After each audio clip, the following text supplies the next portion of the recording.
Assalamualaikum warahmatullahi wabarakatuh. Perkenalkan, nama saya Rahmawati Ali. Saya dari kelas D Akuntansi semester 3. Di sini saya akan menjelaskan sedikit tentang pendapatan nasional dalam perspektif Islam. Pendapatan nasional dalam perspektif Islam. Dalam ilmu ekonomi konvensional, pendapatan nasional dapat dihitung dengan menggunakan angka atau GNP, Gross National Production.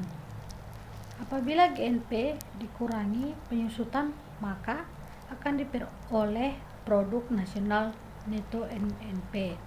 Selanjutnya, bila NNP ini dikurangi dengan pajak, maka akan diperoleh pendapatan nasional. GNP adalah nilai barang dan jasa akhir yang dihasilkan oleh satu negara selama satu periode tertentu, biasanya 1 tahun.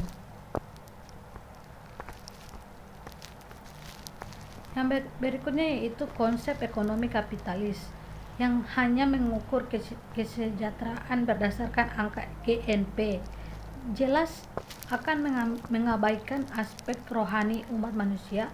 Pola dan proses pembangunan ekonomi diarahkan semata-mata untuk meningkatkan pendapatan kapital per kapita.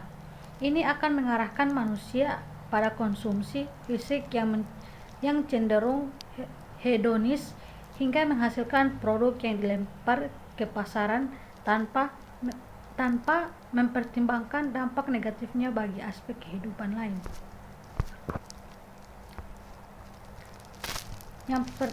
Yang selanjutnya yaitu yang pertama, pendapatan nasional harus dapat mengukur penyebaran pendapatan individu rumah tangga.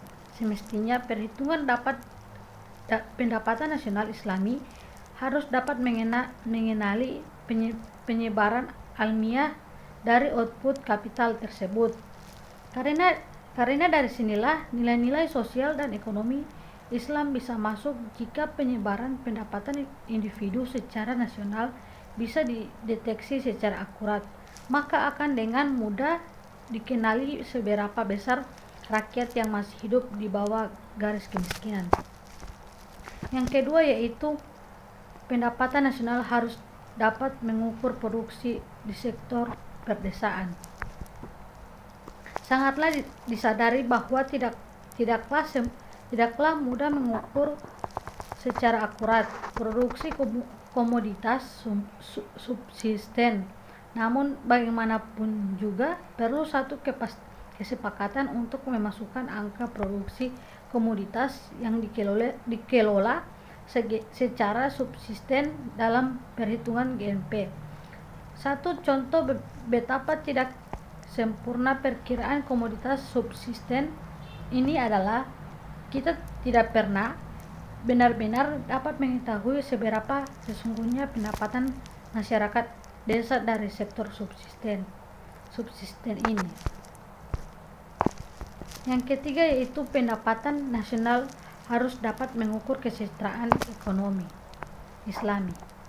Profesor William Nurhandes dan James Tobin dengan Measure for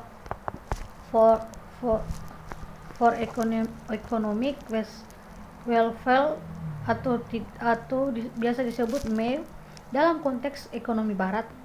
Kalau GNP mengukur hasil, maka MEW merupakan ukuran dari konsumsi rumah tangga yang memberikan kontribusi kepada kesejahteraan manusia. Di sini terdapat 3 jenis konsumsi.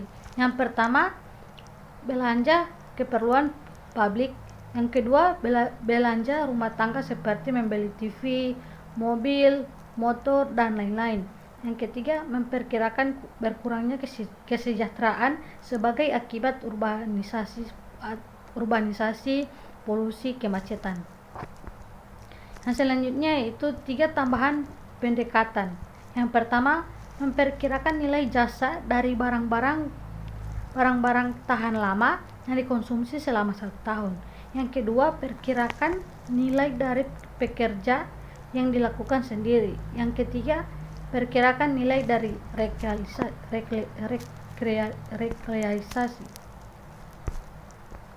Yang selanjutnya itu yang terakhir, perhitungan pendapatan nasional sebagai ukuran dari kesejahteraan sosial Islami melalui pendugaan nilai satuan antar saudara dan sedekah.